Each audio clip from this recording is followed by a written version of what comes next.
स्वस्ति श्री गणेशाय नमः। ओम श्री सरस्वत्यै नमः। ओम नमः श्री परमहंसास्वादित चरणकमलचिन्मकरन्दाय भक्तजनमानसनिवासाय श्रीरामचन्द्राय योऽन्तः प्रविश्य मम वाचमिमां प्रसुप्तां सञ्जीवयत्यखिलशक्तिधरस्वधाम्ना अन्यांश्च हस्तचरणश्रवणत्वगादीन् प्राणान् नमो भगवते पुरुषाय तुभ्यं। वंशीविभूषितकरान्नवनीरदाभात् पीताम्बरातरुणबिम्बफलाधरोष्ठात् पूर्णेन्दुसुन्दरमुखादरविन्दनेत्रात् कृष्णात् परं किमपि तत्त्वमहं न जाने। नमामि सद्गुरुं शान्तं सच्चिदानन्दविग्रहं पूर्णब्रह्मपरानन्दो मीशमाळन्दिवल्लभं। गुरुर्ब्रह्मा गुरुर्विष्णुः गुरुर्देवो महेश्वरः गुरुः साक्षात् परं ब्रह्म तस्मै श्री गुरवे नमः। ओम पूर्णमदः पूर्णमिदं पूर्णात् पूर्णमुदच्यते पूर्णस्य पूर्णमादाय पूर्णमेवावशिष्यते। ओम शांति शांति शांति। हरे राम राम राम हरे हरे, हरे कृष्ण कृष्ण कृष्ण हरे हरे।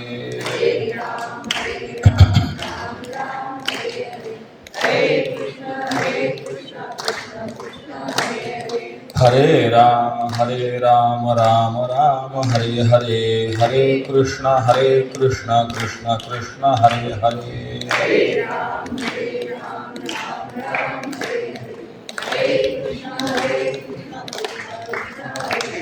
हरे राम राम राम हरे हरे, हरे कृष्ण कृष्ण कृष्ण हरे हरे।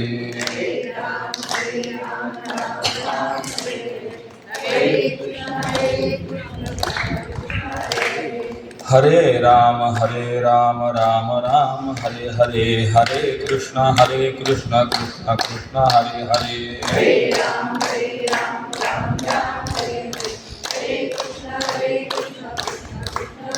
पुंडलीक वरदा हरि विठ्ठल श्री ज्ञानदेव तुकाराम पंढरीनाथ भगवान की जय। मौली ज्ञानेश्वर महाराज की जय। जगद्गुरु श्री तुकाराम महाराज की जय। श्रीमद सच्चिदानंद सद्गुरु श्री स्वामी स्वरूपानंद महाराज की जय।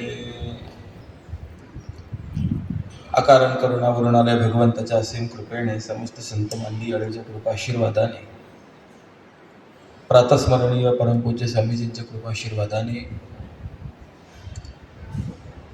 ज्ञानेश्वरीतील कर्मयोग या विषयाचं काही चिंतन करण्याकरता आपण प्रवृत्त झालो।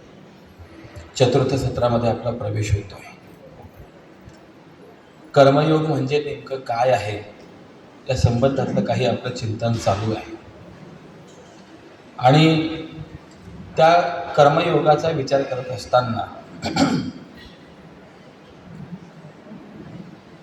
एखाद्याला सद्गुरूंनी उपदेश जरी केला, चांगली गोष्ट जरी सांगितली तरी ती रुचत नाही, पचत नाही, असं का घडतं या संबंधामध्ये विचार करत असताना काल आपण विचार करून आले की त्याचं पाप कर्म आडवं येतं आणि त्यामुळे त्याला त्याच्या हिताची सांगितलेली जी गोष्ट आहे ती त्या ठिकाणी त्याला पटत नाही।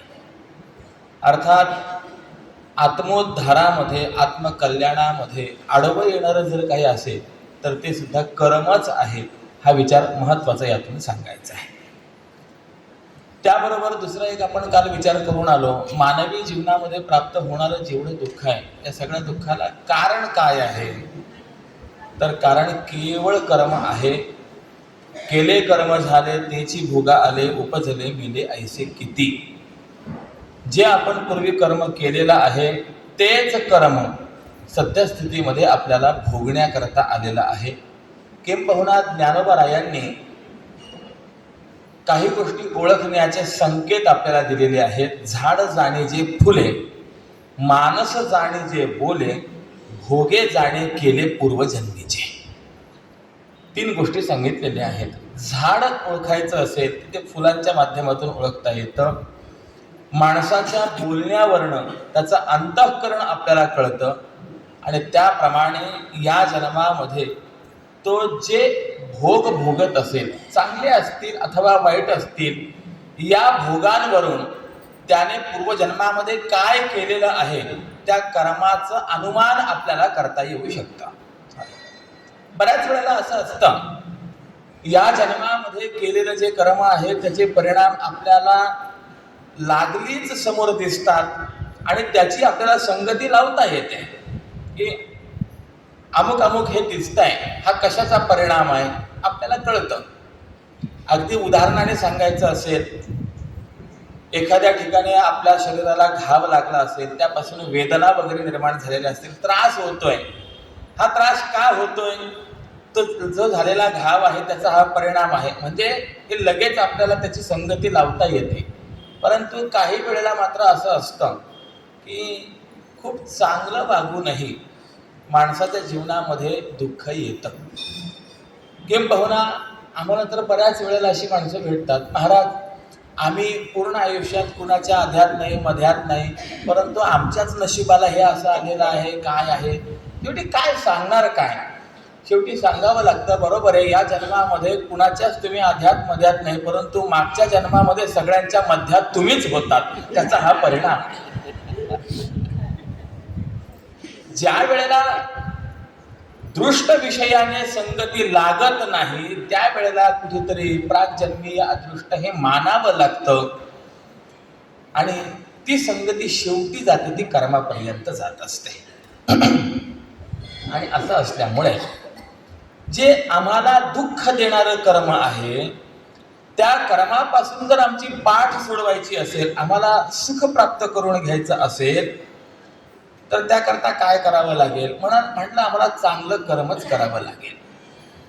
कर्मणा कर्म निर्हारः ही शास्त्राने दिलेली संगती आहे. कर्मानेच कर्माचा निर्हार करावा लागतो. कर्माने कर्माचा निर्हार कसा होऊ शकेल? तर याचं उत्तर काल आपण पाहून आलोय. काल सरते शेवटी आपण एक दृष्टांत पाहिला होता. जावई बापूंना जडलेली व्याधी कशाने जडली होती? अधिक तूप खाल्ल्याने जडलेली होती. आणि वैद्यराजांनी दिलेलं जे औषध होतं, अनुपान जे होतं, ते काय होतं? तूपच होतं. हे जसं आहे त्याप्रमाणे. किंबहुना ज्ञानोबारायांनी विचार मांडलेला आहे. एखाद्याला सर्पदंश झाला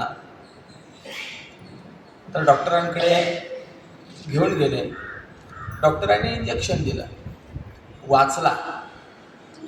आता डॉक्टरांना आपण प्रश्न विचारा, डॉक्टर साहेब आपण जे इंजेक्शन दिलं त्यात कोणतं अमृत आहे? डॉक्टर आपल्याला सांगतील की त्यात अमृत नाही आहे, त्यातही सर्पाचंच विष आहे. मग आता थोडासा प्रश्न विचारा की एका सर्पाच्या दंशाने जर मरण येणार आहे आणि त्याच सर्पाचं विष जर इंजेक्शनच्या माध्यमातून शरीरामध्ये घातलं जात आहे तर मरण निश्चितपणे व्हायला पाहिजे की नाही? परंतु तसं न होता त्या सर्पाच्या विषाचा प्रतिकार सर्पाचंच विष करतं. फक्त ते विष जे आहे तर ते प्रयोग साधित विष आहे, त्याच्यावरती काहीतरी शास्त्रीय संस्कार केलेले आहेत. हे जसं आहे त्याप्रमाणे ज्या कर्माने आपल्याला दुःख दिलेलं आहे, ज्या कर्माने आपलं चित्त अशुद्ध झालेलं आहे, ते चित्त शुद्ध होण्याकरता, त्या कर्मापासून सुख प्राप्त होण्याकरता आपल्याला कर्मच करावं लागणार आहे. फक्त ते कर्म जे आहे ते कर्म एका विशिष्ट पद्धतीने करावं लागणार आहे, तर त्याला कर्मयोग आपल्याला म्हणता येणार आहे. कर्माचा जर आपण विचार केला तर कर्म हे प्रत्येकाला भोगावं लागणार आहे. कर्म हेच बंधनाला कारणीभूत आहे, हा मीमांसकांचा सिद्धांत आपल्याला पाहायला मिळतो. किंबहुना अध्यात्म रामायणामध्ये लक्ष्मणांच्या मुखी एक श्लोक फार गोड आहे.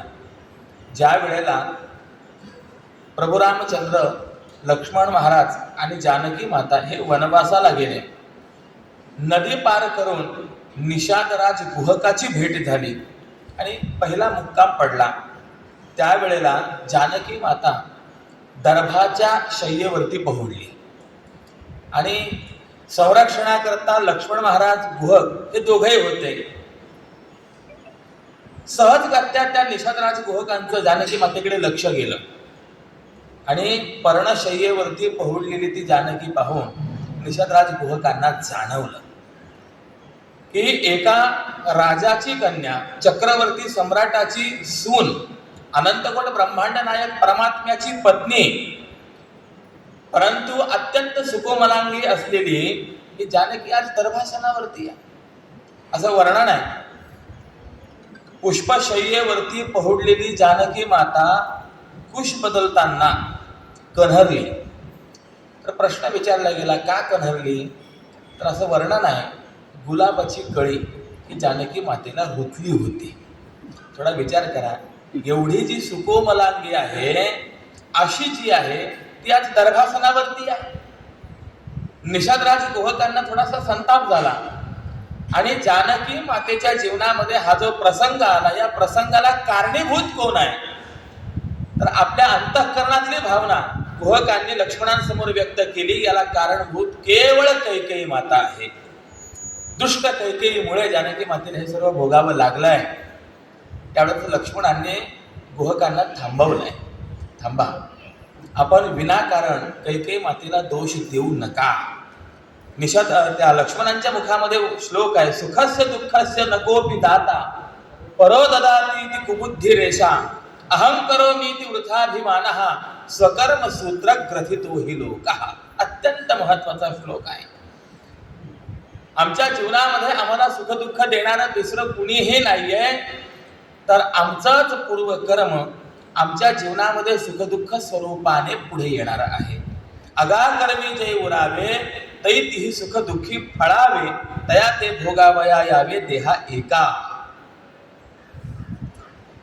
म्हणून आपण जे केलेले कर्म आहे तेच कर्म आज आपण भोगत आहोत. किंबहुना आज आपण जे आहोत ते आपलं पूर्वकर्म आहे असं म्हटलं तर वावगं ठरणार नाही. किंबहुना मी कालही बोललो होतो, स्वामीजींनी कर्मसिद्धांत अगदी सोप्या भाषेमध्ये सांगितला आहे. तो परमात्मा असा आहे, तो परमात्मा कुणाचंही सुकृतही घेत नाही, दुष्कृतही घेत नाही. फार सुंदर विचार आहे.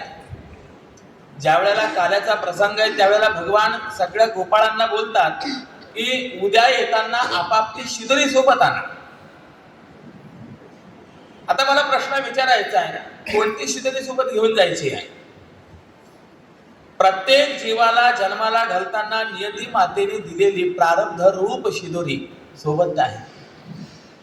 आपण म्हणतो मनुष्य जन्माला येताना रिकाम्या हाताने येतो आणि जाताना रिकाम्या हाताने जातो. पण मला प्रश्न विचारायचा आहे, खरोखर असा रिकामा येतो रिकामा जातो का? नाही. येताना आपलं प्रारब्ध कर्म घेऊन येत असतो आणि जाताना सुद्धा आपण आयुष्यात केलेलं कर्म घेऊन जात असतो. कर्मानुगो गच्छति जीव एकः. आणि हे प्रारब्धरूप शिदोरी जर आपण पाहिली तर ही कशी आहे? प्रत्येकाची प्रारब्धरूप शिदोरी ही स्वतंत्र आहे, वेगवेगळी आहे, भेट नाही.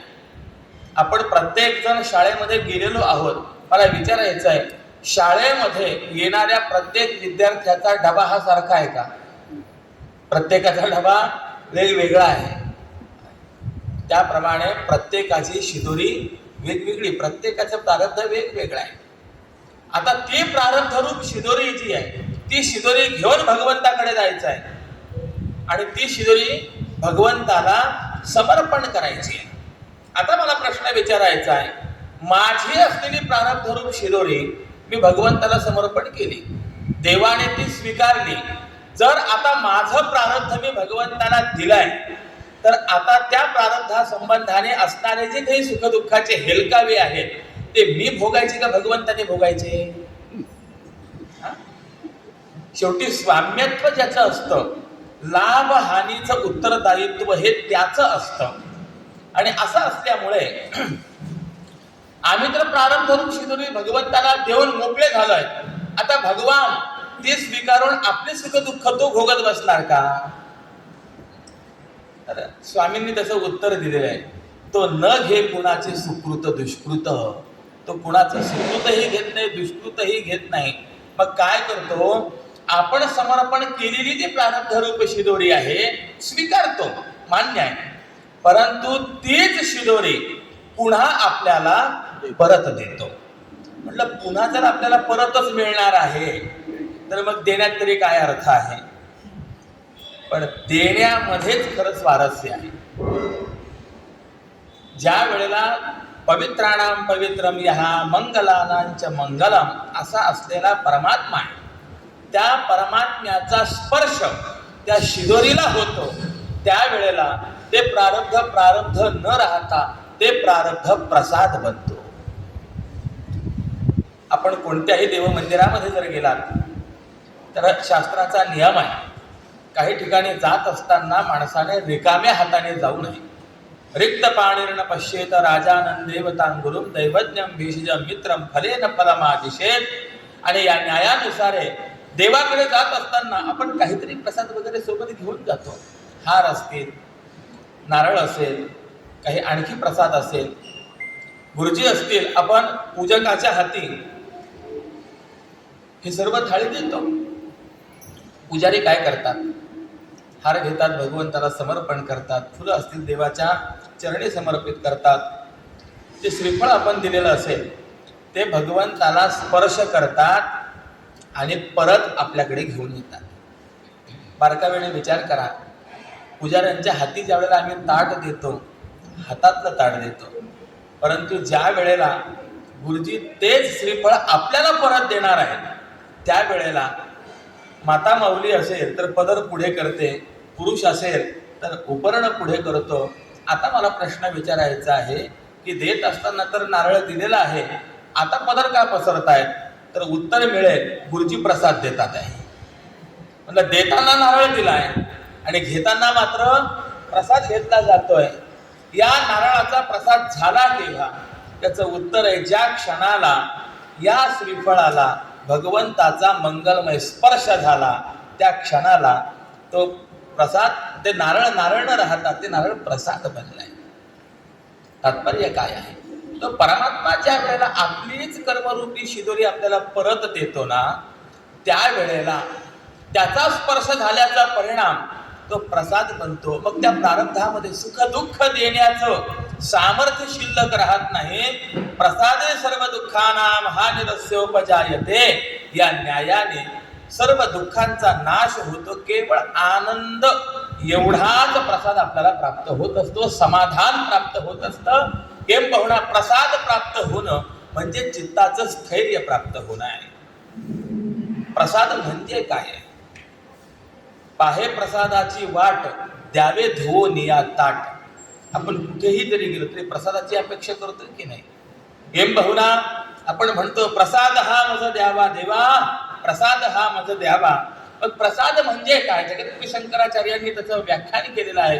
प्रसाद असतो प्रसन्नता, चित्तस्वास्थ्यम, मनस्थैर्यम, असे 3 विकल्प आचार्यांनी व्यक्त केलेले आहे. प्रसाद म्हणजे प्रसन्नता आहे, चित्त स्वास्थ्य आहे, मनाचं स्थैर्य आहे, याला प्रसाद असं म्हणा. तो परमात्मा आपल्याला ते देत असतो. परंतु जोपर्यंत आपण ही प्रक्रिया करत नाही तोपर्यंत करावे तसे भरावे हा खरा सिद्धांत आहे. जे आपण केलेलं आहे तेच आपल्याला भोगायला येणार आहे. फार गंमत आहे. करावे तसे भरावे हे प्रत्येकाला पाठ आहे. बरं, नुसतं पाठ नाही, नुसतंच पाठ आहे. फक्त बोलण्यापुरतं आहे, त्याचा आपण विचार करत नाही. तात्पर्य असं आहे, कर्म हे दुःख देणार आहे, मान्य आहे. कर्माचं फळ हे भोगावंच लागेल, ही गोष्ट मान्य आहे. आणि कर्माने सर्वात मोठं दुःख जर कोणतं दिलं असेल तर आपल्याला जन्माला घातलं ते सर्वात मोठं दुःख दिलेलं आहे. बाकीच्या सगळ्या दुःखांचं कारण जर काही असेल तर जन्म आहे. म्हणून भगवंताने भगवद्गीतेमध्ये जन्माला विशेषण दिलेलं आहे दुःखालयम. दुःखाचा आगर आहे जन्म म्हणजे. आणि असं असल्यामुळे जर आपल्याला दुःख घालवायचं असेल तर त्याच्याकरता काय करा? त्याच्याकरता जन्म घालवा. जन्माला आलो की दुःख भोगावंच लागणार आहे. दुःख भोगावं लागू नये असं वाटत असेल जन्माला येऊ नये. आणि जन्माला जरी यायचं नसेल तर त्याला कारण काय आहे? अज्ञानाचा नाश करणे. आपल्या पाठीमागे तत्वज्ञानाच्या दृष्टिकोनातून जर संसार आपल्या मागे लागला, हा कसा लागला त्याचं चिंतन वेदांताने फार गोड केलेलं आहे. विचारसागर नावाचा एक ग्रंथ आहे. या ग्रंथामध्ये ही प्रक्रिया दिलेली आहे. जीवनातल्या सुखदुःखाला कारणीभूत शरीर आहे. शरीराला कारण कर्म आहे, पाप पुण्य आहे. पाप पुण्याला कारण रागद्वेष आहे. रागद्वेषाला कारण अनुकूल प्रतिकूल ज्ञान आहे. अनुकूल प्रतिकूल ज्ञानाला कारण भेदज्ञान आहे. आणि भेदज्ञानाला मूळ कारण जर काही असेल तर स्वस्वरूपाचं अज्ञान आहे. म्हणजे स्वस्वरूपाच्या अज्ञानापासून, अविद्येपासून सर्व हे निर्माण झालेलं आहे. मी आता पहिल्यापासून संगतीला सांगतो. पहिली गोष्ट अडचण निर्माण झाली, जीव स्वस्वरूपाला विसरला. मी कोण आहे याला विसरल्या गेला. ही महत्वाची अडचण तयार झाली. स्वस्वरूपाचं अज्ञान निर्माण झाल्यामुळे भेदज्ञान निर्माण झालं. अयन निजहा परोवेती गणना लघुचेतसा. हा आपला आहे, हा परकाय असा भाव निर्माण झाला. म्हणजे स्वस्वरूपाच्या अज्ञानामुळे भेदज्ञान निर्माण झालं. भेदज्ञानामुळे अनुकूल प्रतिकूल ज्ञान निर्माण झालं. अनुकूल प्रतिकूल ज्ञानामुळे रागद्वेष निर्माण झाले. रागद्वेषामुळे पापपुण्य निर्माण झाले. पापपुण्यामुळे शरीराची प्राप्ती झाली आणि शरीरामुळे सुखदुःखाची प्राप्ती झाली. म्हणजे सर्वात मूळ काय आहे? अज्ञान आहे. मग जर आपल्याला जन्म दूर करायचा असेल, जन्म मरण या अनर्थ परंपरेतून आपल्याला मुक्त व्हायचं असेल तर त्याच्याकरता काय करावं लागेल? तर त्या दुःखाचं कारण अज्ञान जे आहे ते अज्ञान आपल्याला निवृत्त करावं लागेल. आणि अज्ञान निवृत्त करण्याकरता काय करावं लागेल? तर आपल्याला ज्ञान मिळवावं लागेल. ज्ञान मिळवण्याकरता काय करावं लागेल? चित्त शुद्ध करावं लागेल. आणि चित्त शुद्ध करण्याकरता काय करावं लागेल? तर म्हणलं कर्म करावं लागेल. म्हणजे फिरून पुन्हा गाडी कुठे येते? तिथेच येते. कर्मयोगाचं हे गणित इतकं असं आहे ना, वर्तुळ पुन्हा जिथनं आरंभ होतं त्याच ठिकाणी. आणि असं आहे, या पद्धतीचाच कर्म सिद्धांत हा मानावा लागतो. आणि जर असा हा मानला नाही तर दोन प्रकारचे दोष निर्माण होतात. ब्रह्मसूत्रामध्ये परात्तु तत्श्रुतेहे असं एक सूत्र आहे. या सूत्रावरती व्याख्यान करत असताना आचार्यांनी दोन दोषांचा विचार मांडलेला आहे. पहिल्याला म्हणतात अकृताभ्यागम आणि दुसऱ्याला म्हणतात कृतप्रणाश. अकृताभ्यागम म्हणजे काय? जे आपण केलेलंच नाहीये त्याचं फळ आपल्याला भोगायला येणं, भोगावं लागणं, याला म्हणायचंय अकृताभ्यागम. आणि जे आपण केलेलं आहे ते आपल्याला भोगायलाच मिळू नये असं जर झालं तर त्याला म्हणायचं कृतप्रणाश. हे दोन दोष आहेत. मग हे चांगल्या आणि वाईट दोन्ही दृष्टिकोनातून होतील. जर हा कर्म सिद्धांत मानला नाही तर मग असं होऊ शकेल, कदाचित आमच्या आयुष्यामध्ये हे दुःख आम्हाला आलं, परंतु कसं काय आलं? नाही, मागची काहीच संगती नसताना सुद्धा, कुठलेही पूर्वापार संबंध नसताना अचानकच आम्हाला हे भोगावं लागलं. असं कधी होतं काय? असं कधीच होत नाही. त्यामुळे अकृताभ्यागमही येत नाही, कृतप्रणाशही येत नाही. हा आपल्याला मानावा लागतो. आता गंमत आहे, हे सर्व पाहत असताना कर्म आपल्याला करावं लागतं, परंतु त्या कर्माचं फळ आपल्या जीवनामध्ये निर्माण होऊ नये. जे कर्म दुःखद आहे ते कर्म दुःख देणारं होऊ नये, बंधनकारक होऊ नये, याकरता काय करावं हा महत्वाचा मुद्दा आज मला सांगायचा आहे. तर त्याचं उत्तर आहे, कर्ममार्गामध्ये असलेले 2 दोष निवृत्त करून ते कर्म करावं, तर ते कर्म आपल्याला बंधनकारक ठरणार नाही. तैसा कर्तृत्वाचा मधु, कर्मफलाचा आस्वादू. 2 गोष्टी सांगितलेल्या आहेत.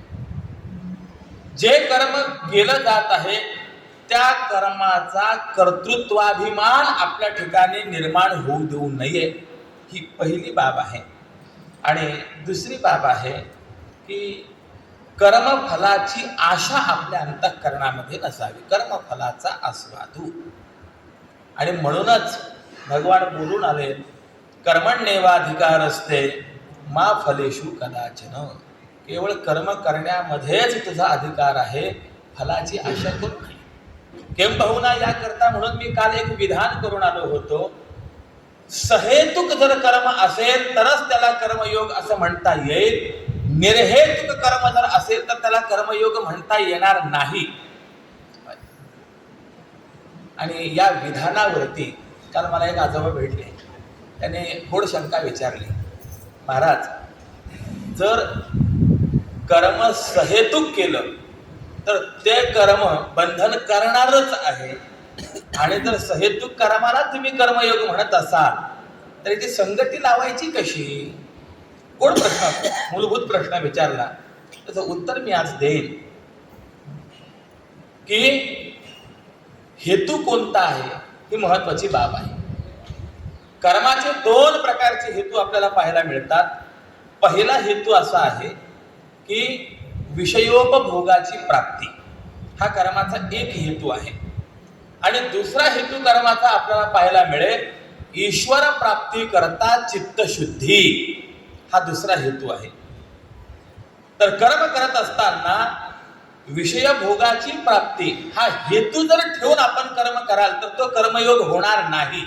परंतु ईश्वर प्राप्ती करता आवश्यक असलेली जी काही अंतःकरणाची शुद्धी आहे ती शुद्धी मला प्राप्त झाली पाहिजे, हा हेतू जर असेल तर तो हेतू सकाम हेतू नसल्या कारणाने या हेतूने ईश्वर प्रीत्यर्थ केलेलं जे कर्म आहे ते कर्म मात्र कर्मयोग ठरणार आहे. कोणतंही कर्म करत असताना अमुक केल्याने मला अमुक मिळावं असं नाही. अहो, माणसाची अवस्था अशी आहे, वर्षभरातून एकदा सत्यनारायण करतो. सत्यनारायणाला साहित्य लागतंच किती. सुपाऱ्या जरी म्हटल्या, दुकानदाराकडे गेलात, सुपाऱ्या द्या, तो पहिला प्रश्न विचारतो. म्हणजे इकडे विचारतात की नाही माहिती नाही, सुपाऱ्यांचा आगर आहे इकडे, परंतु तिकडे विचारतात पूजेची हवी की खाण्याची हवी. खाण्याकरता हवी म्हटलं की मग तो व्यवस्थित दुसऱ्या डब्यातून काढून देतो, आणि पूजेकरता हवी म्हटलं की न जाणो त्या डब्यामध्ये किती दिवसाची पडलेली असते, तिला कीड लागलेली असते, तोही बांधून देतो हाही घेऊन येतो.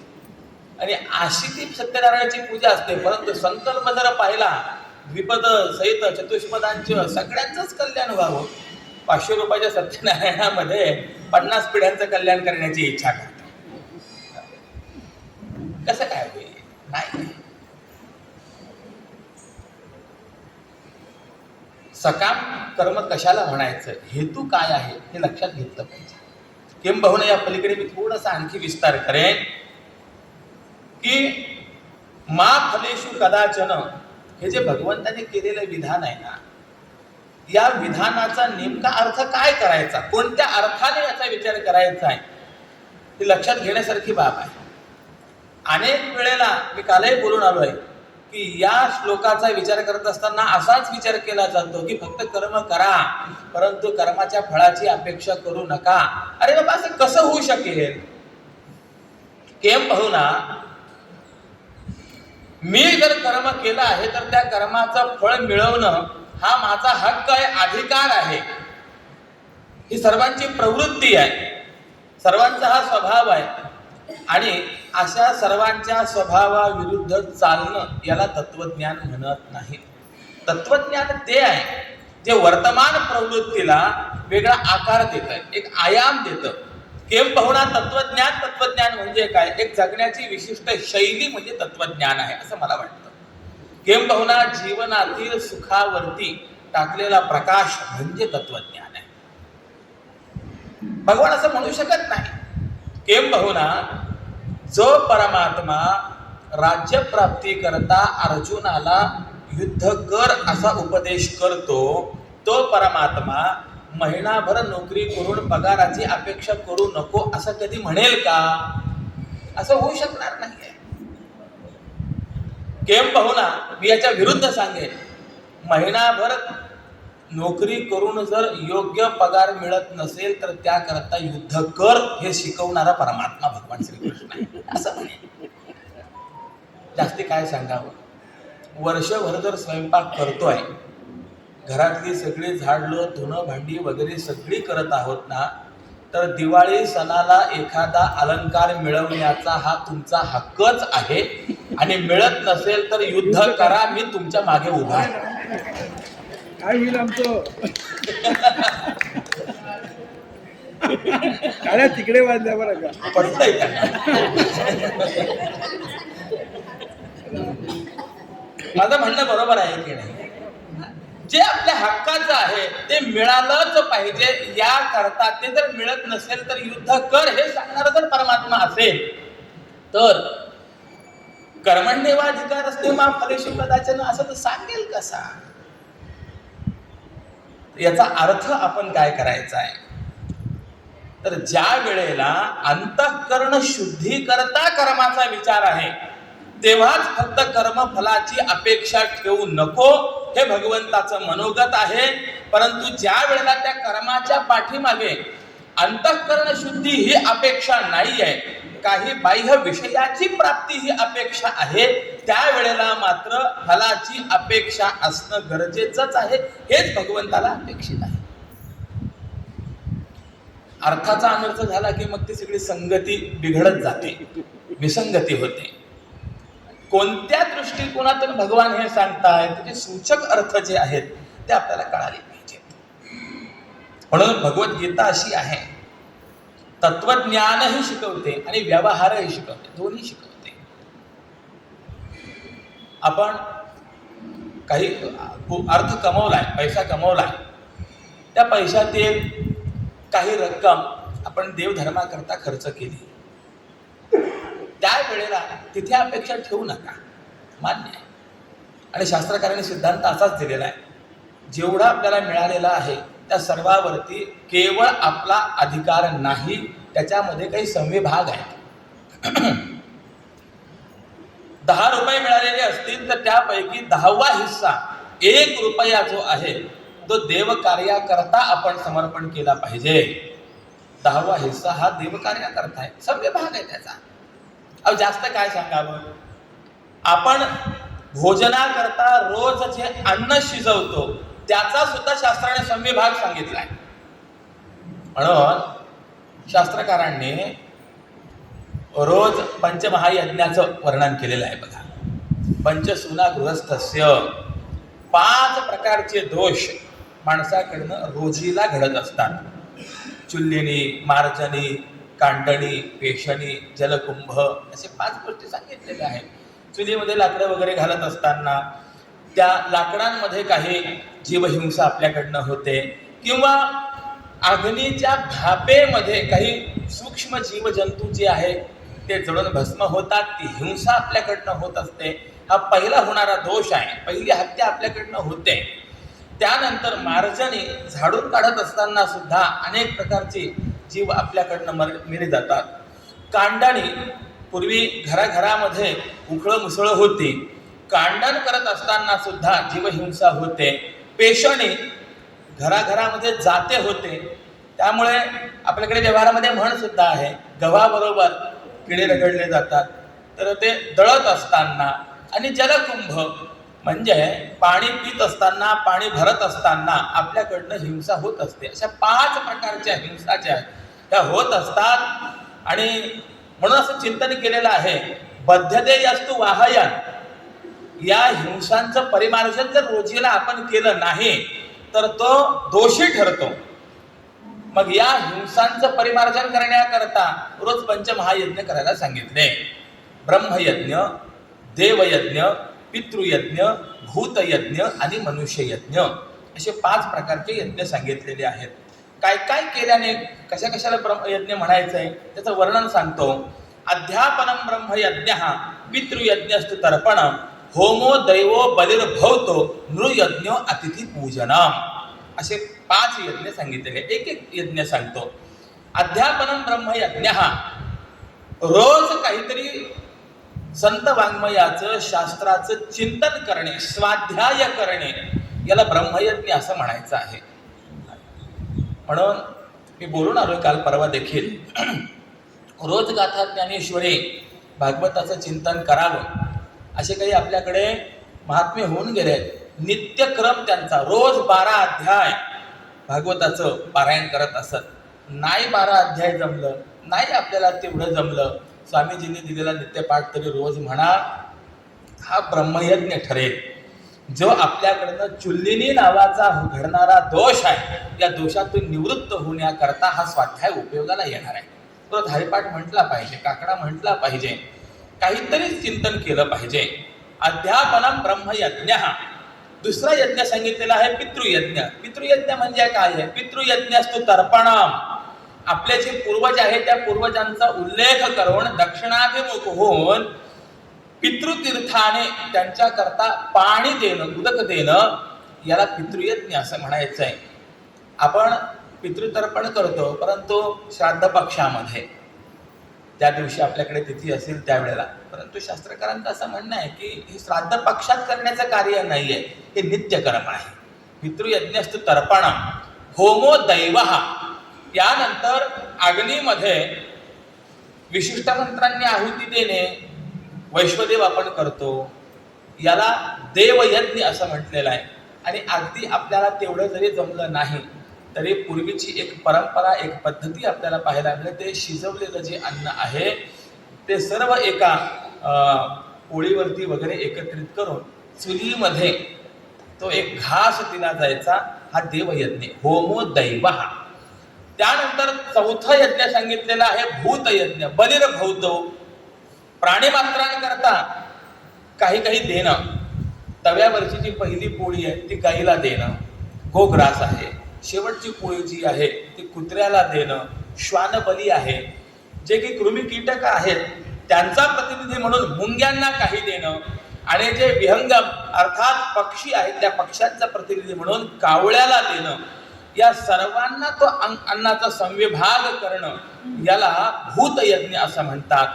आणि एवढं सर्व झाल्यानंतर आपल्याकडे कोणी अतिथी येतो का याची वाट पाहणे गोदोहन काल मात्र पर्यंत. गायीची धार काढण्याकरता जितका कालावधी लागतो तितका कालावधी स्वयंपाक तयार झाल्यानंतर या सर्वांना अन्नाचा संविभाग केल्यानंतर आपण वाट पाहावी. आला अतिथी तर अतिथी देवो भव या स्वरूपाने त्याचं पूजन करून त्याला अन्नदान करावं. कोणी आला नाही तर वाट पाहिलेली असल्या कारणाने दोष लागत नाही. अतिथीला अन्नदान करणं याला मनुष्य यज्ञ असं म्हणतात. नृयज्ञ हा अतिथी पूजन. 5 प्रकार सांगितलेले आहेत. मी कशा करता सांगतोय? आपल्याला जे मिळालेलं आहे त्यातून संविभाग हा आपल्याला करावा लागत असतो. आणि हा संविभाग करत असताना मी हे दिलाय, हा संविभाग मी केलाय म्हणून अमुक मला मिळालं पाहिजे ही आशा, ही अपेक्षा त्या ठिकाणी ठेवायची नसते. या ठिकाणी हे जे मी काही करतो आहे ते सर्व जे आहे कर्तव्य बुद्धीने करतो आहे. म्हणून असं आहे, कर्म करूनही कर्माच्या फळाने आपण बंदिस्त होऊ नये असं वाटत असेल, बंधनात अडकू नये असं जर वाटत असेल, कर्तव्य बुद्धीने ते कर्म करा. कर्तव्य बुद्धीने जर केलं तर मनुष्य त्या कर्मामध्ये अडकत नाही.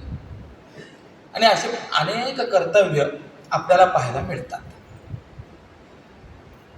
कर्तव्य बुद्धीने न करता जर मी हे केलं असं म्हटलं मग अडकला. म्हणून तुकोबराय स्पष्ट रीतीने सांगतात, मी एक करता म्हणू नये. मी एक करताय, अमुक हे मी केलंय असं म्हणू नये. कर्तृत्वाभिमान, कर्मफलाचा आस्वाद, किंबहुना. या पलीकडे आणखी एक प्रक्रिया मी सांगेन. कर्म करूनही त्या कर्माचं कर्तृत्व आपल्याकडे न घेण्याकरता हे कर्म केलं कोणी याचा विचार आपण करावा. ही महत्वाची बाब आहे. कारण असं आहे, कर्माचा नेमका करता कोण आहे हे ज्या वेळेला माणसाला कळेल, त्यावेळेला ते कर्म ज्याने केलेलं असेल त्या कर्माचं फळ त्या कर्त्याकडे निघून जाईल. ते कर्म मी केलं आहे असं जर म्हटलं तर कर्मफळ कोणाला भोगावं लागेल? ते मलाच भोगावं लागेल. मग प्रश्न असा आहे की कर्म करणारं कोण आहे? मनुष्य म्हणतो मी केलं, पण मी कोण? त्या कर्माचा करता मी कोण? शरीर की आत्मा? हा मोठा प्रश्न आहे. जर शरीराला मी म्हणून आपण कर्म करत असू तर शरीर हे जड आहे, त्यामुळे ते शरीर कर्म करू शकणार नाही. आणि आत्म्याला मी म्हणून जर तो कर्म करत असेल तर आत्मा हा परिच्छिन्न नाही, तो व्यापक आहे. त्याच्या ठिकाणी कुठल्याही प्रकारची क्रिया नाही आहे, त्यामुळे आत्मा कर्म करू शकत नाही. मोठी अडचण आहे. फार गंमत आहे. देवावरती सर्वात मोठा आरोप जर कोणता असेल तर हे सर्व देवाने केलं, हा सर्वात मोठा आरोप आहे. आणि त्याकरता उदाहरणे प्रमाणे दिले जातात. अरे बाबा देव काय करत नाही, वाटेल ते करतो. काय करतो? मूकं करोति वाचालम पंगुम लंघयते गिरिम यत् कृपातमहं वंदे परमानंद माधवम. आपल्याला सगळ्यांना श्लोक माहिती आहे की नाही आहे?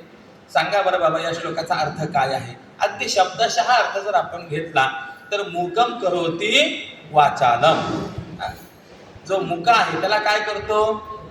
वाचालम करतो. मग आता मला प्रश्न विचारायचा आहे, मुका असणं हा दोष आहे की नाही? एक न्यूनता आहे की नाही आहे? मान्य आहे. मग मुका असणं ही न्यूनता भगवान घालवतात आणि वाचाळ करतात, म्हणजे बडबड्या करतात. हे चांगलं करतात का सांगा बरं मला? बरं, मुका असणं जसं वाईट आहे तसं बडबड्या असणं हे तरी चांगलं आहे काय? केम बहुना जो बडबड्या आहे, वाचाळ आहे, त्याला परमात्मा प्राप्त होत नाही. ज्ञानोबा यांचं विधान आहे हरिपाठात. आपण रोज हरिपाठ करता. काय प्रमाण आहे? अनंत वाचाळ बरळती बरळ त्या कैसेनी गोपाळ पावे हरी. जे अनंत बरळतात ते वाचाळ आहेत, त्यांना परमात्मा कधीही प्राप्त होणार नाही असं सांगितलंय की नाही? मग आता मला प्रश्न विचारायचा आहे, देव मुक्याला बडबड्या करतो म्हणजे एक दोष घालवतो, दुसरा दोष निर्माण करतो, पटतं का आपल्याला? नाही पटत. मग याचा अर्थ काय लावायचा? संगती काय लावायची? संगती आपल्याला लावावी लागेल. तो परमात्मा मुकम, मुक्याला. आता इथे वाचालम आहे ना, तर तिथे वाचा अधिक अलम असा विच्छेद करायचा. वाचा हे वाक या शब्दाचं तृतीयांत एक वचन आहे. वाचा म्हणजे वाणीनी, वाचा वाग्भ्याम वाग्भी तृतीया. तर वाचा वाणीने. आणि आता अलम जे आहे ना, हे अव्यय न ठेवता ते अव्यय जे आहे करोतीला जोडून घ्यायचे. अलम करोवती. परमात्म्याची कृपा काय करते? मुक्याला वाणीने अलंकृत करते, असं त्याचा अर्थ करायचा. परमात्म्याची कृपा मुक्याला वाणीने अलंकृत करते. जो मुका होता त्याला बोलायला लावते. किंबहुना परमात्म्याचं काय वर्णन करावं? तर परमात्मा असा आहे, काही अज्ञानमुख असतात, काही धर्ममुख असतात, काही ज्ञानमुख असतात, काही सभामुख असतात. फक्त त्याने कृपा करावी. सगळ्या मुख्यांना बोलतं करतो महाराज. होय. अज्ञानमुख काही कळतच नाही, त्यामुळे ते बोलू शकत नाहीत. असे जे असतात त्यांना म्हणायचं अज्ञानमुख. काही कळत नाही म्हणून न बोलणारे काही आहेत, आणि सर्व कळूनही काही न बोलणारे आहेत. जडभरत राजाचा जर आपण विचार केला तर सर्वज्ञ असूनही केवळ आपल्या पाठीमागे कुठल्याही प्रकारचा संसर्ग लागू नये याकरता मूकवत राहत होते. ज्ञानमुख आहे. परंतु ज्या वेळेला रघुगणासारखा सत्पात्र शिष्य समोर उपस्थित झाला, भगवंताने त्या भरताला अर्थात ज्ञानमुखाला सुद्धा बोलवलं. परमात्म्याने हस्तामलकाला सारख्या अज्ञानाला बोलवलं. तिसरा प्रकार सांगतो धर्ममुख आहेत, ज्यांना धर्म कळतो, परंतु ज्या वेळेला त्या धर्माचं निरूपण करायला पाहिजे त्या वेळेला धर्माचं त्यांनी निरूपण केलेलं नाही, असे जे आहेत त्यांना धर्ममुख म्हणायचं. पण परमात्म्याची इच्छा झाली की तो त्याच व्यक्तीकडून धर्म बोलवून घेतो. याला प्रसिद्ध उदाहरण म्हणजे भीष्मपितामहांचं आहे. ज्या वेळेला कौरवे पांचाळे सभे माझी आणली हा प्रसंग आहे, तर त्यावेळेला द्रौपदीने या सर्वांना साकडं घातलं होतं. बोला आपण काहीतरी, मला विचारायचं आहे. त्या वेळेला भीष्म पितामहांना धर्माचं ज्ञान नव्हतं काय? परंतु असं असताना सुद्धा भीष्म पितामह त्या वेळेला एक अक्षरही बोलले नाहीत आणि हे देवाला खटकलं. आणि याचा परिणाम असा झाला, भगवंताने ठरवलं की याच्याच मुखातून आपल्याला धर्म बोलवायचा. ज्या वेळेला राज्य युधिष्ठिरांना प्राप्त झालं, महाभारती युद्ध पूर्ण झालं आणि सर्वांनी सांगितलं धर्मराजा राज्य स्वीकारा. धर्मराजाने सांगितलं नाही, राज्य नाही स्वीकारणार मी. इति भीतः प्रजाद्रोहात सर्व धर्म विविच्छया. का धर्मराजा आपण राज्य स्वीकारत नाही? धर्मराजाने सांगितलं अरे बाबा हे राज्य कसं आहे, अनेकांचे तळतळाट याला लागलेले आहेत, अनेकांच्या रक्ताने माखलेलं राज्य आहे. कुणाचा पती गेलाय, कुणाचा मुलगा गेलाय, कुणाचा भाऊ गेला आहे, या सर्वांचे तळतळाट या राज्याला आहे. आणि असं राज्य मिळवून मला तरी ते सुखास्पद होणार आहे काय? मी राज्य स्वीकारणार नाही.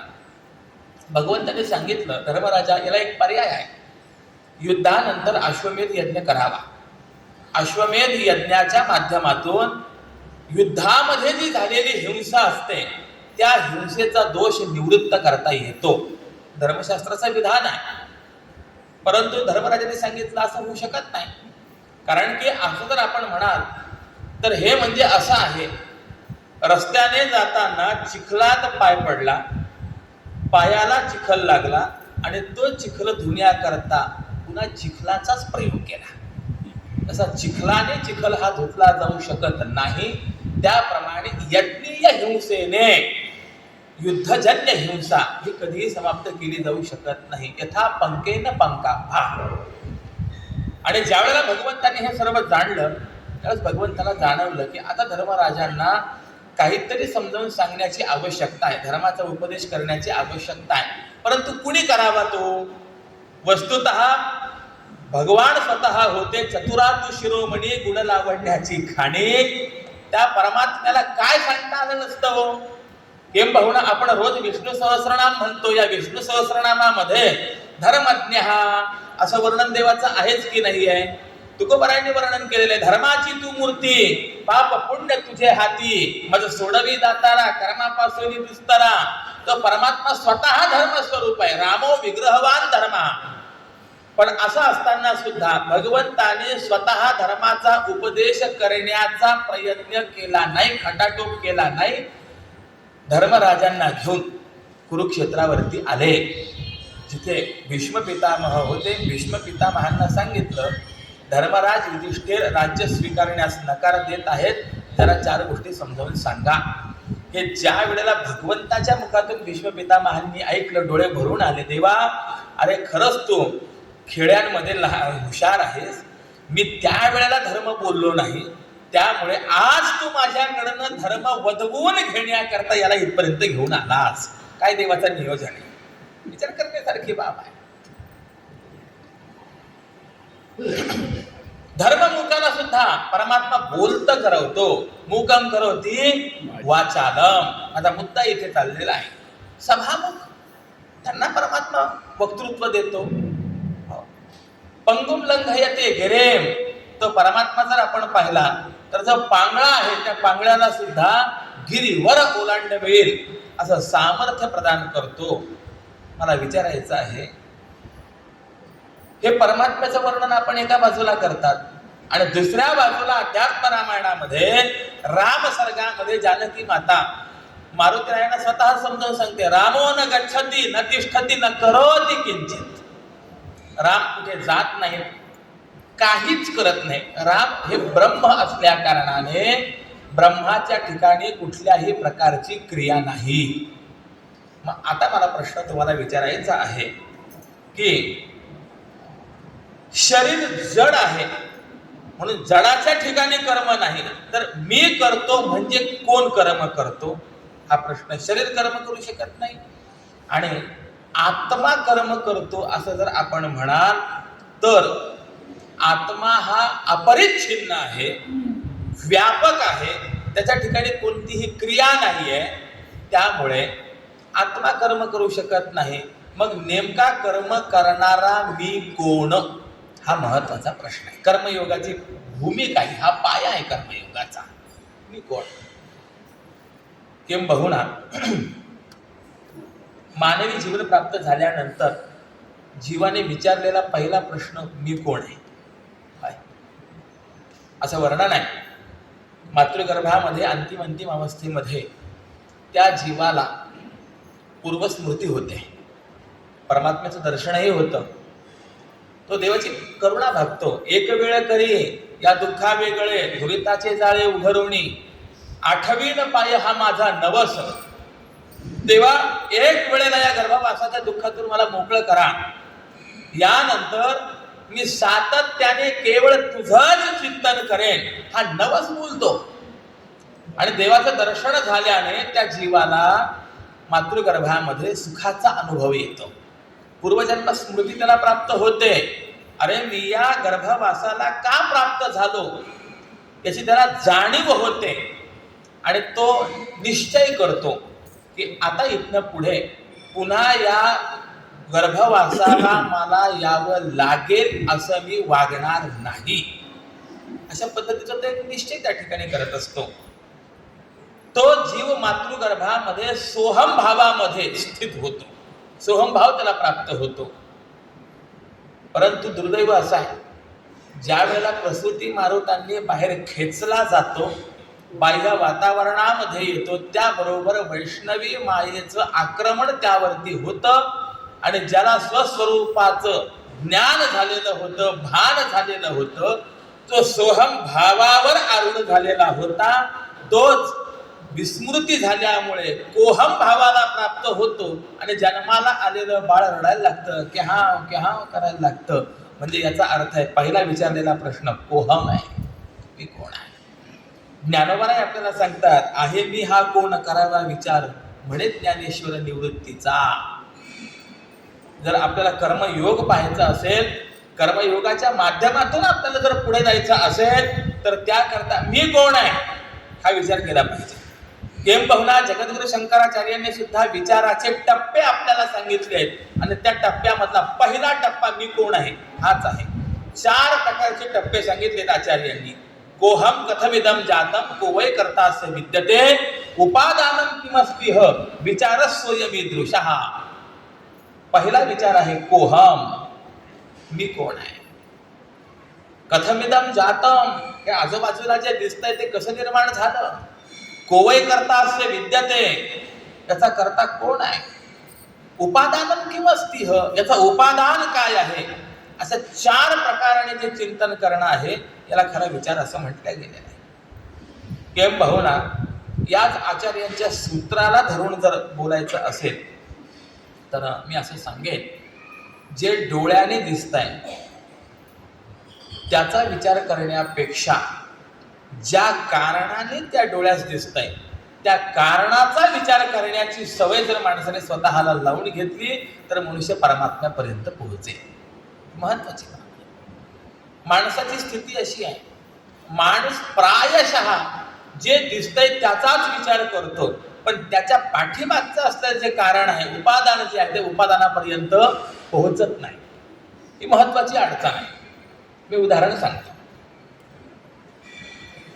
एका शाळेची सहल गेली आणि एका कारखान्यामध्ये त्या सगळ्या विद्यार्थ्यांना ते गुरुजी घेऊन गेले. खेळण्यांचा कारखाना होता.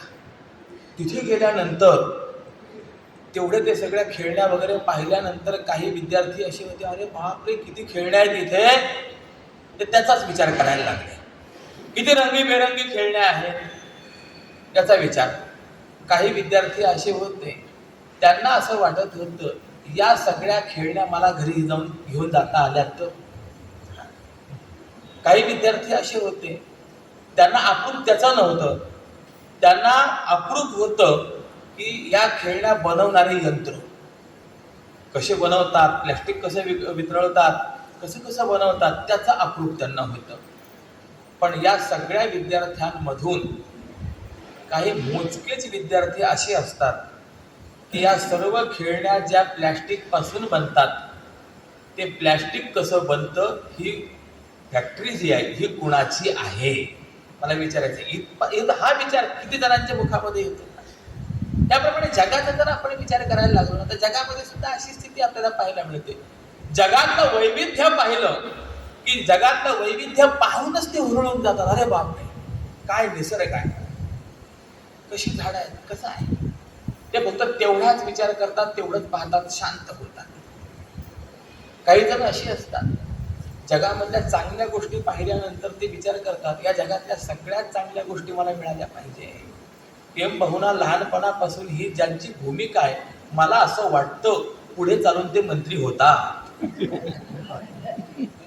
सगळं मलाच मिळालं पाहिजे. आणि काही जण अशी असतात की ते विचार करतात, नाही सर्व हे आहे, गोष्ट मान्य आहे, परंतु हे ज्याने निर्माण केलेलं आहे तो कसा असेल याचा विचार करणारे किती जण आहेत. आपल्याला ज्ञानोबाराय हरिपाठ जो रोज करायला सांगतात ना, त्यामध्ये हरिपाठ करणं म्हणजे काय आहे.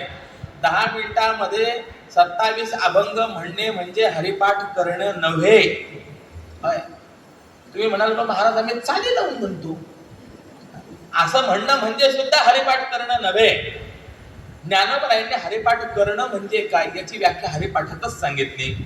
रोजचे तुमच्या पाठातले अभंग आहे, त्रिगुण असार निर्गुण हे सार, सारा सार विचार हरिपाठ आहे की नाही. किंबहुना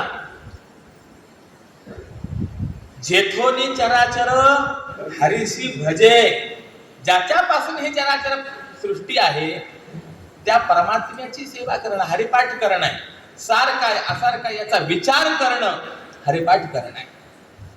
मला सांगायचं तात्पर्य काय आहे, कर्मयोगाचा जर विचार करायचा आहे, मी कोण हा विचार करणं अत्यंत महत्वाचं आहे. किंबहुना मी कोण या प्रश्नाचं उत्तर म्हणजे आपल्या आयुष्यातील समाधानाचं कारण आहे. भगवंताने अर्जुनाला सुद्धा हाच प्रश्न विचारलेला भगवद्गीतेमध्ये. अरे बाबा, तू म्हणतोयस की मी या कौरवांना मारणार आहे, तर मला प्रश्न विचारायचे, दुर्योधनादिकांना तू मारणार असं म्हणतो, तर हा दुर्योधन म्हणजे देह आहे का दुर्योधन म्हणजे आत्मा आहे? तू दुर्योधनाच्या देहाला मारणार आहेस का आत्म्याला मारणार आहेस? आणि जर तू असं म्हणत असशील की दुर्योधनाच्या देहाला मी मारणार आहे, तर माझं तुला उत्तर असेल की तू जरी दुर्योधनाच्या देहाला मारलं नाही तरी देह उपचये यापासूनच निर्माण झालेला देह असल्यामुळे तो आज न उद्या कधी ना कधी मरणारच आहे. तू मारलं नाही म्हणून हे कायम स्वरूपी राहणार आहेत असं नाही. त्यामुळे देहाला मारणार असतील तर ते मरणारच आहे, आणि जर आत्म्याला मारणार आहे असं जर तू म्हणणार असशील तर मग मात्र मी असं म्हणेन की तो आत्मा अविनाशी आहे. अविनाशी वा अरेयम आत्मा अनुच्छेद्य धर्मा, उपनिषदांचं चिंतन आहे. तू त्यांना मारूच शकत नाही. मग दुर्योधनादिकांना मी मारणार म्हणजे नेमकं कुणाला मारणार, हाच प्रश्न भगवंताने अर्जुनाला विचारलेला आहे. किंबहुना हाच प्रश्न याच भूमिकेतून रामायणामध्ये प्रभू रामचंद्रांनी वालीची पत्नी ताराईला विचारलेला आहे. ज्या वेळेला रामरायाची सुग्रीवाची मैत्री झाली आणि रामरायाने आपल्या मित्राकरता म्हणून वालीची हत्या केली, त्यावेळेला वालीची पत्नी तारा, बुद्धिमान विदुषी, ती रामरायाकडे आली आणि रामरायाला तिने सांगितलं, रामा तुम्ही माझ्या पतीला मारलं. होय, बरोबर केलं म्हणे, चांगलं केलं म्हणे. पत्नी बोलते बरं का, पण माझ्या पतीला का मारलं एवढं सांगा. रामरायाने सांगितलं, काय नाही, तुझ्या पतीचं माझं तसं काही वैर नव्हतं, परंतु तुझ्या पतीचा माझा जो संबंध आला तो माझ्या मित्रामुळे आला. सुग्रीवाशी माझी मैत्री झाली सुग्रीवाच्या पत्नीचं हरण या वालीने केलेलं होतं, त्या राज्याचं हरण याने केलेलं होतं आणि मित्राकरता म्हणून मी वालीला मारलं. तिने सांगितलं सर्व ठीक आहे. कदाचित मी असं समजते की मित्रप्रेमामुळे तुम्ही त्याला मारलं, तो अपराध झाला, त्याने वालीने तुमचा अपराध केला म्हणून तुम्ही वालीला मारलं, ही गोष्ट मी मान्य करते. परंतु मी तुमचा काय अपराध केला? मी काय तुमच्या पत्नीचं हरण केलं, तुमच्या राज्याचं हरण केलं की काय केलं? किंवा वालीने ज्या वेळेला सुग्रीवाचं पत्नीचं हरण केलं तर त्याला मी कारणीभूत आहे का? माझी प्रेरणा आहे का? माझं अनुमोदन आहे का? काहीच नाही ना. मग असं असताना तुम्ही मला दंड का दिला? प्रभू रामचंद्र म्हणाले, तुला काय दंड दिला? मी मारलाय ते कुणाला मारलाय? वालीला मारलेला आहे. तुला दंड देण्याचा काय संबंध? तिने प्रश्न विचारला. वाली माझा पती असल्या कारणाने तुम्ही वालीला मारलं, त्याचा परिणाम मला वैधव्य प्राप्त झालं ना. मला विचारायचं आहे की मला सजा आहे की नाही, मला दंड आहे की नाही आहे? तुम्हाला मित्राचा शत्रू म्हणून वालीला मारायचं असेल, खुशाल मारा. फक्त एक काम करा, मी निरपराध आहे, मला कुठल्याही प्रकारची शिक्षा मिळू नये, मला माझा पती जिवंत करून द्या, वालीला खुशाल मारायचं मारा. कसं विचित्र विधान आहे. आता वालीला जिवंत करायचं म्हटलं, प्रभू रामचंद्र सुद्धा विचार करायला लागले. बरोबर आहे याचं म्हणणं. बरं, तुम्हाला सुद्धा मी जे तारेचा जो काही तर्क सांगितलाय तो तर्क पटला की नाही? आपली गंमतच अशी, काही सांगा पटतच नाही, मोठी अडचण आहे. रामराय विचार करायला लागले, अरे ही बोलते ती बरोबर आहे. वालीने अन्याय केलाय, अधर्माने वाली वागलाय, गोष्ट मान्य आहे. परंतु तो अधर्माने वागावा याकरता हिचं कुठलंही अनुमोदन नाही आहे. गंमत अशी आहे, पाप असो अथवा पुण्य असो, पाप करणारा किंवा पुण्य करणारा यांना जेवढं त्या पाप पुण्याचं फळ असतं ना, तेवढंच फळ त्यांना अनुमोदन देणारे जे असतात ना, त्यांनाही असतं. ज्यावेळेला संत वाङ्मयाचा मी हा अभ्यास केला, त्यावेळेला विश्वस्त मंडळामध्ये एखादा ठराव मंजूर करत असताना सूचक आणि अनुमोदन यांची काय भूमिका असते हे मला कळालं. केले पाप जेणे दिले अनुमोदन, दोघांशी पतन सारी खेची. ज्याने प्रस्ताव सूचित केला, ज्याने अनुमोदन दिलं, दोघं समान त्याला जबाबदार असतात. वालीने पाप केलं मान्य आहे. वालीने प्रश्न विचारला होता, देवा तुम्हाला का मारलं? भगवंताने उत्तर दिलेलं होतं, अधर्मचारेण हत्वा सद्धर्मम परिपालयाम्यहम. मान्य आहे. परंतु या सर्वांमध्ये तारेचा काही दोष होता का? तिने अनुमोदन दिलेलं काही नाही. मग वालीला दंड द्यायचा, खुशाल द्या, परंतु मला दंड का? मला वैधव्य का? रामा मला माहिती नाही, मला फक्त माझा पती जिवंत करून द्या, बाकी वालीला तुम्ही खुशाल मारा. रामराय विचार करायला लागले, आता याला उत्तर काय द्यायचं? रामरायाच्या लक्षात आलं, तारेचं जे बोलणं आहे ते तर्कदृष्ट्या योग्य आहे, पण तर्क जर संपवायचा असेल तर त्याच्याकरता तत्वाचा विचार करावा लागतो. आणि म्हणून रामरायाने त्या तारेला प्रश्न विचारला, पतिस्तवायम जीवो वा देहो वा वद तत्वतः. तारा, तू बोलतेस ते सगळं बरोबर आहे, मान्य आहे मला, फक्त मला तुला प्रश्न विचारायचा आहे, तुझा हा जो पती आहे तो हा वालीचा देह आहे का वालीचा आत्मा आहे, एवढं फक्त मला सांग. जर तू असं म्हणत असेल की हा वालीचा देह हा तुझा पती आहे, तर हा देह समोर पडलेला आहे, वाजत गाजत घेऊन जा, काही माझं म्हणणं नाही. आणि जर तू म्हणत असेल की वालीचा आत्मा हा माझा पती आहे, तर आत्मा कधीही मरत नाही, त्यामुळे तू मला हा प्रश्न विचारण्याचा संबंध नाही. आता मला प्रश्न विचारा. बरोबर बोलले की नाही रामराय? म्हणजे सगळं जर आपण एकंदरीत पाहिलं तर मी कोण हा महत्वाचा प्रश्न उपस्थित होतो. ज्या वेळेला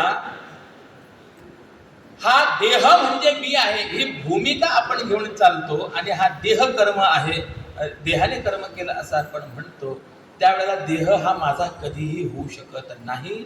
हा देह माझा नाही. अमर आहा खरे पहा की खोटे हे न म्हणा देह माझा ऐसा मग कळेल भरवसा. किंबहुना जर देह माझा असता तर लक्षात ठेवा तो देह मला सोडून कधीही गेला नसता. ज्ञानोबारायांची गोवी आहे, आपुले जे साचे ते कल्पांती न वचे. जे खरोखर आपलं असतं ना ते कल्प जरी गेला तरी आपल्याला सोडून जात नाही, आणि जे आपल्याला सोडून जातं ते कधीही आपलं नसतं. ही महत्वाची बाब आहे.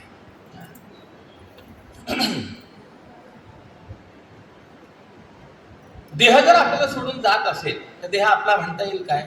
नाही.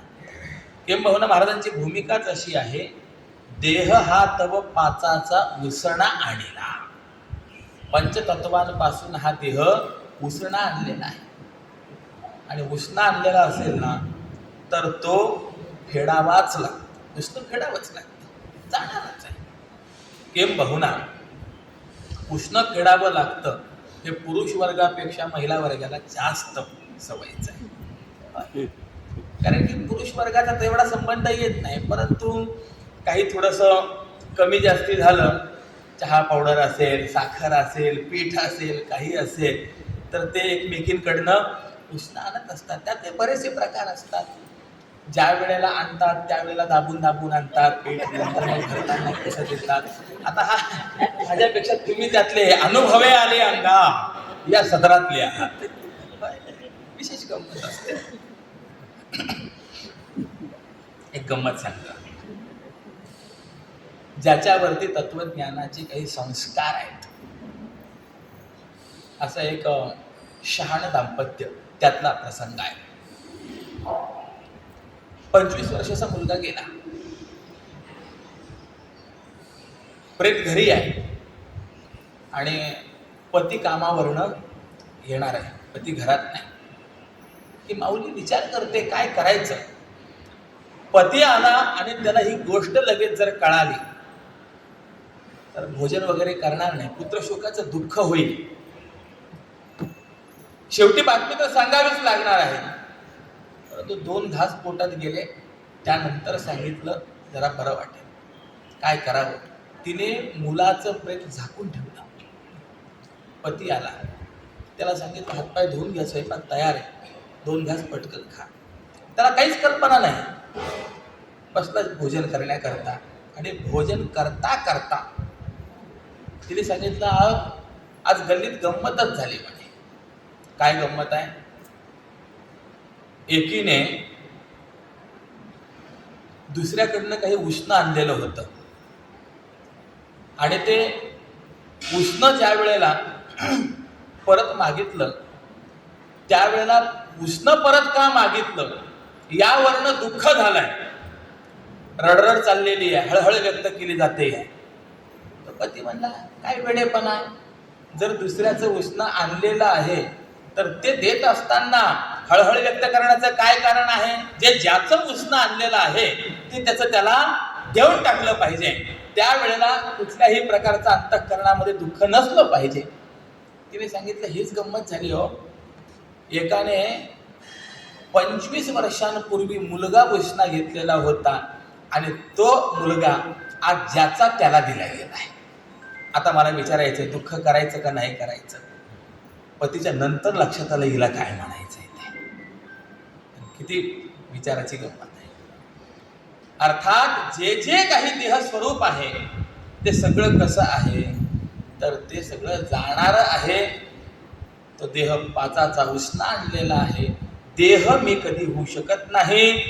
मग जाणारा देह कर्म करतो का आत्मा कर्म करतो.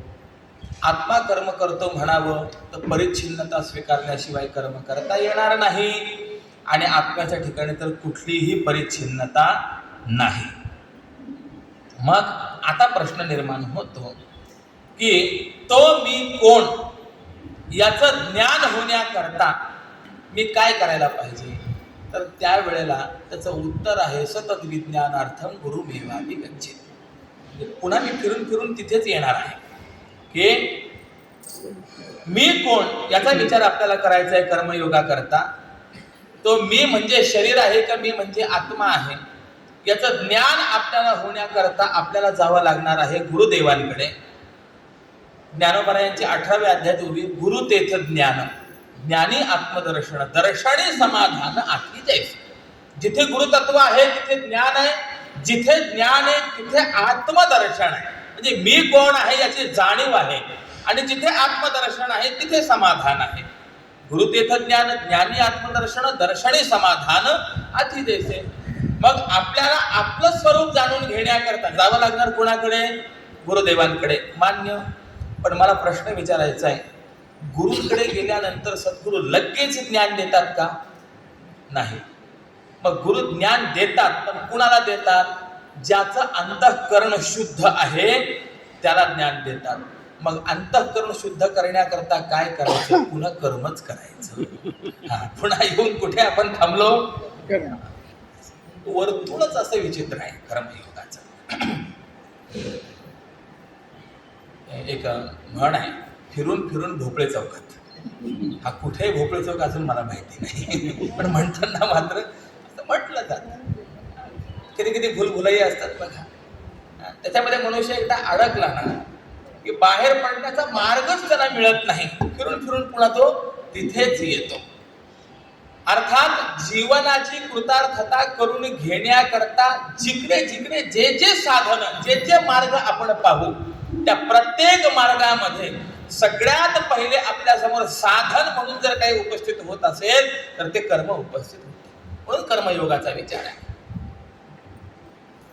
मग आता कर्मानेच कर्मबंधनातून मुक्त व्हायचं आहे. कर्मे कर्मबद्धता मुमुक्षु सोडविले पंडुसुता. कसं कर्म करायचंय? मी काल बोलून आलोय. जन्माला आलोय म्हणून फक्त नुसतं कर्म करीत राहणं याला जर कर्मयोग म्हणायचं असेल तर गाढवात आणि आपल्यामध्ये काही अंतर राहणार नाही. म्हणून नुसतं कर्म करणं म्हणजे कर्मयोग नाही, तर विशिष्ट रीतीने कर्म करणं त्याला कर्मयोग म्हणावं लागेल. मग ते कर्म कसं करायचंय? तर ते कर्म दोन हे दोष घालवून करायचं आहे. कर्तृत्वाचा मत आणि कर्मफलाचा आस्वाद. जे कराल ते सगळं करत असताना ईश्वरार्पण बुद्धीने करा. असं जर कर्म केलं तर ते कर्म बंधनाला कारणीभूत ठरणार नाही. आणि म्हणून भगवंताने याकरता एक आपल्याला युक्ती दिली. यत् करोषि यदश्नासी यज्जुहोषि ददासी यत् तपस्यसि कौन्तेय तत् कुरुष्व मदर्पणम. अर्जुना, जे काही तू भक्षण करतोस, जे जे काही करतोस, जे हवन वगैरे करतोस, ते सर्व सर्व मला समर्पण कर. कृष्णार्पणमस्तु असं म्हणावं. पण केव्हा? हा एक महत्वाचा प्रश्न आहे. प्रायः मी माफी मागून बोलतो, परंतु माता माऊलींचा एक स्वभाव आहे. दूध उतू गेलं म्हणतात कृष्णार्पणमस्तु. अरे असं दूध उतू गेल्यानंतर तर सगळेच कृष्णार्पणमस्तुच म्हणणं आहे, दुसरा पर्यायच नाही त्याला. परंतु हे कृष्णार्पणमस्तु केव्हा म्हटलं पाहिजे? जोपर्यंत दूध पातेल्यात आहे, पात्रात आहे, तोपर्यंत म्हटलं गेलं पाहिजे. माणसाची गंमत अशी आहे, मनुष्य कृष्णार्पणमस्तु म्हणायला तयार आहे, पण केव्हा? कर्माचं फळ ज्या वेळेला प्राप्त होईल आणि ते फळ आपल्याला आनंददायी नाही आहे, दुःखदायी आहे, असं ज्या वेळेला माणसाला वाटायला लागतं, जाणवतं, त्यावेळेला मनुष्य त्या दुःखापासून कुठेतरी बाजूला जाण्याचा मार्ग शोधतो. त्यावेळेस त्याला कळतं की अरे जे जे काही केलेलं आहे ते देवाला समर्पण करून टाकायचं, म्हणजे आपण त्या दुःखातून मुक्त होतो. फळ भोगायला आल्यानंतर म्हणतो कृष्णार्पणमस्तु. चालत नाही. कृष्णार्पणमस्तु केव्हा म्हणायचंय? कार्य ज्या वेळेला आपण करणार आहोत त्या वेळेला, आणि कर्म ज्या क्षणाला पूर्ण झालंय त्याच क्षणाला म्हणावं लागेल कृष्णार्पणमस्तु. तेव्हा कुठे ते कृष्णार्पणमस्तु होईल. ही फार सुंदर रीती दिलेली आहे. जे जे काही कराल ते सर्व देवाला समर्पण करा. याला कर्मपूजा म्हणा. भगवंताला अनेक प्रकारच्या पूजा आहेत. धर्मपूजा आहे, वर्मपूजा आहे, सहज पूजा आहे, परापूजा आहे, तशी कर्मपूजा आहे. धर्मपूजा काय आहे? भगवंताला आपण वेगवेगळे पदार्थ समर्पण करणे ही धर्मपूजा आहे. काल आपण बोलून आलो, एक एक मंत्र म्हणायचा, एक एक उपचाराचं समर्पण करायचं, धर्मपूजा आहे. वर्मपूजा सांगितली तुकोबारायांनी. कोणाही जीवाचा न घडो मत्सर, वर्म सर्वेश्वर पूजनाचे. एकीकडे देवाची पूजा करतोय आणि दुसऱ्या बाजूला जर इतरांची निंदा करत असेल, मत्सर करत असेल, कुणाविषयी असूया धारण करत असेल, तर ती ईश्वराची सांगपूजा होऊ शकत नाही. म्हणून सर्वेश्वर पूजनाचं वर्म सांगितलंय. कोणत्याही जीवाचा मत्सर करायचा नाही. आपल्याकडनं जीवाचा होणारा मत्सर हा जीवाचा नसतो. त्या जीवाच्या अंतर्गत असलेला जो परमात्मा आहे, त्या परमात्म्याचा तो मत्सर असतो. त्यामुळे निर्मत्सर जीवन जगणं ही वर्मपूजा आहे. तिसरी पूजा आहे ती कर्मपूजा आहे. ज्ञानोबारायांना ही पूजा फार आवडते. म्हणून ज्ञानोबारायांचं एक फार सुंदर वाक्य आहे, कर्मे येशू भजावा. हे फार गोड वाक्य आहे. स्वकर्मणा तमभ्यर्च्य सिद्धिं विंदती मानवः. आपल्या कर्मांनी त्या परमेश्वराची पूजा करून हा जीव आपल्या दुःख नाशाच्या सिद्धीला अर्थात मोक्षाला प्राप्त करतो.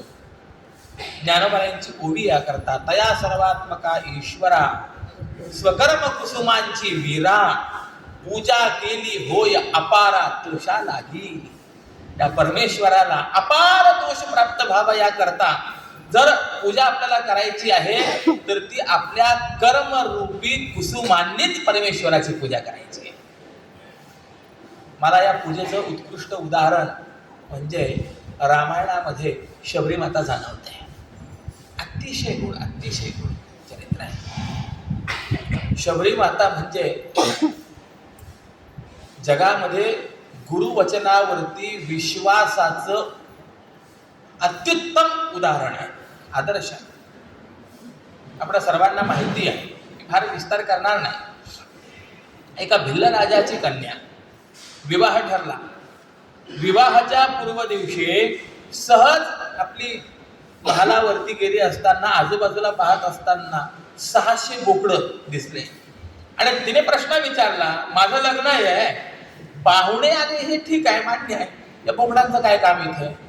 त्या मैत्रिणीने सांगितलं, तुझं लग्न व्हायचं आहे ना, आलेल्या पाहुण्यांना यांचीच मेजवानी आहे. विचार करायला लागले, माझ्या आयुष्यातील सुखाचा प्रसंग आणि त्यावेळेला जर एवढ्या जीवांची हत्या होणार असेल, तर दुसऱ्याला दुःख देऊन माझं जीवन कधीही सुखी होऊ शकणार नाही. माझ्यामुळे जर या जीवांची हत्या होणार असेल, मला विवाह करायचा नाही. रात्रीच घोड्यावर बसली निघून गेली. मतंग महामुनींच्या आश्रमाजवळ आहे, परंतु आश्रमामध्ये नाही आहे. एका भिल्लिनीची असलेली कन्या, झाडावरती राहण्याची सवय. परंतु मतंग महामुनी रोज पहाटे ज्या मार्गाने नदीवर स्नानाला जात असत, तो मार्ग मतंग महामुनी जाण्याच्या अगोदर झाडून स्वच्छ करून ठेवत असे. झाडू संतांचे मार्ग, आड राणी भरले जग.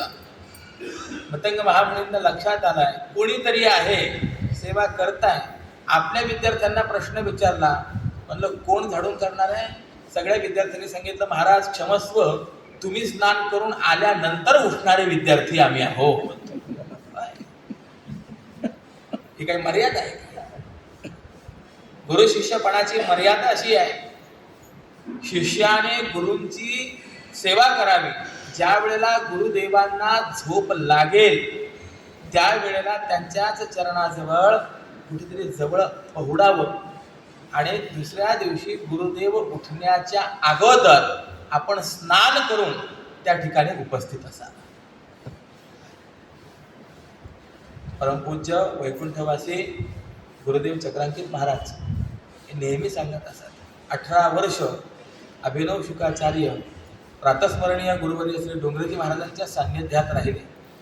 परमपूज्य डोंगरेजी महाराज 3:30 पावणे 4 वाजेला पहाटे उठत असत, परंतु एकही दिवस असा झाला नाही की पारोसं तोंड गुरुजींना दाखवलं आहे. ही मर्यादा आहे. त्या सगळ्या शिष्याने सांगितलं, नाही महाराज, तुम्ही स्नान करून येतात आणि आम्हाला म्हणतात उठा जागे वारे आता, त्यावेळेला आम्ही उठतो. अशा पद्धतीने आहोत. कोण ही सेवा करताय? एक दिवस निर्धारित वेळेच्या अगोदर निघाले. झाडत असलेली शबरी दिसली. डोळ्यात पाणी. बाळ, अरे कोण तू? कुठे राहतेस? एवढी सेवा रोज करतेस? आपला सर्व परिचय दिला. आता मतंग महामुनींनी आश्रमात राहण्याची परवानगी दिली आणि इतकी कृपा पात्र झाली. मतंग महामुनी एक दिवस शबरी मातेला बोलावून घेतलं. शबरी, नजीकच्या काळामध्ये भगवंताचा रामचंद्र स्वरूपाने अवतार होणार आहे आणि प्रभू रामचंद्र ह्याच मार्गाने पुढे जाणार आहे. पण माझं भाग्य कमी आहे ग, मला रामरायाचं दर्शन होणार नाही. पण शबरी, मी तुला आशीर्वाद देतो, तावत रक्ष कने वराम, तुझ्या डोळ्याने मी रामरायाचं दर्शन घेणार आहे. आणि जोपर्यंत रामरायाचं दर्शन होत नाही तोपर्यंत तावत रक्ष कले वराम ही एक आज्ञापन आहे, हा एक आशीर्वाद पण आहे. एक लक्षात ठेव, आपल्या आश्रमामध्ये येणारा जो कोणी असेल तो राम असेल. मतंग महामुनीने समाधी घेतली. महाराज, युवावस्थेमध्ये असलेली ती शबरी आज वयोवृद्ध झाली. रोजीला रामराय येणार आहेत केवळ या अपेक्षेने रोज सडा संमार्जन करावं, फुलांच्या पायघड्या घालून ठेवाव्यात. ज्या चौथऱ्यावरती प्रभू रामरायांना बसवायचं आहे, चौथरा रोज सारवून त्यावर रांगोळी काढून चौथऱ्याच्या शेजारी बसून राहावं. आश्रमाकडे येणारा मार्ग तिकडे नजर असावी. दिवसभर राम राम राम. तो दिवस गेला. आज नाही आले प्रभू रामराय, परंतु माझ्या गुरुदेवांनी मला वचन दिलेलं आहे, रामराय येणार आहे. किती निष्ठा असली पाहिजे. कोणतीही एकच गोष्ट जर आपल्याला सातत्याने करावी लागली, मनुष्य कंटाळतो, परंतु शबरी माता कधी कंटाळली नाही. किंबहुना रामरायाचा अवतार का झाला याचं कारण जर विचारात घेतलं, अनेक जण सांगतात रावण कुंभकर्णाच्या उद्धाराकरता म्हणून रामरायाचा अवतार आहे. मी तर असं म्हणेन की तो परमात्मा कर्तुम अकर्तुम अन्यथा कर्तुम शक्ती संपन्न आहे. रावण कुंभकर्णांचा उद्धार करणं हे देवाच्या केवळ इच्छा मात्राचा विषय आहे. मनात जरी आणलं करील ते काय नोहे महाराव. परंतु जर रामरायाचा अवतार झाला नसता तर शबरी मातेने अजून किती दिवस वाट पाहायची. शबरी माते करता रामरायाचा अवतार आहे, रावण कुंभकर्ण करता नाही.